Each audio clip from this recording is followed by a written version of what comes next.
Flooding concerns are at an all-time high.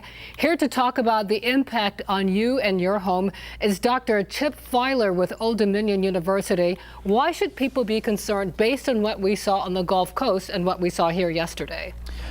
Well, this is going to become an increasing problem as we move forward. I think all expectations are that water levels are going to be rising. And so what that does, and I think that's what we're seeing in Houston, is it puts a number of individuals in threat that otherwise, according to flood maps and so on, are perceived to be at very low or no risk. And then you have an event like this, it dumps rain, 50 inches of rain.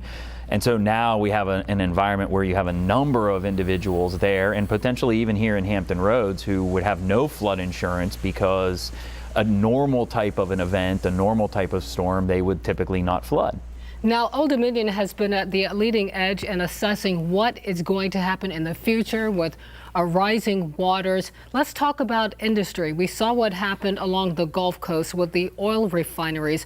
What could happen to a town such as Hampton Roads, the Navy, shipyards, etc., if we have this type of flooding?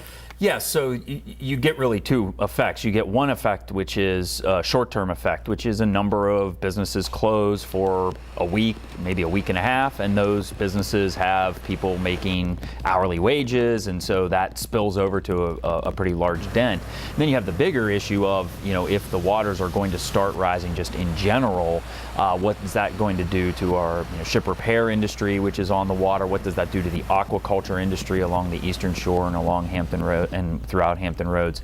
So this is something, again, that we can't sort of wait 10 years to figure out what we're going to do about these issues. These are things that need to be phased in over long periods of time. And when you see that shelters are underwater, evacuation routes are underwater, you must be concerned. Yeah, so really, I think the region here in some of the conferences and so on that we've had with emergency management planners and so on here, they seem to have a pretty good idea of what they would like to do in the event of something. So you might remember several years back, they instituted this reverse on the interstates that will allow all lanes of the interstates to head out west in the area. So I like to think we're a little bit better prepared, although I think we're going to see a lot of second guessing as to whether or not the individuals in Houston should have been evacuated.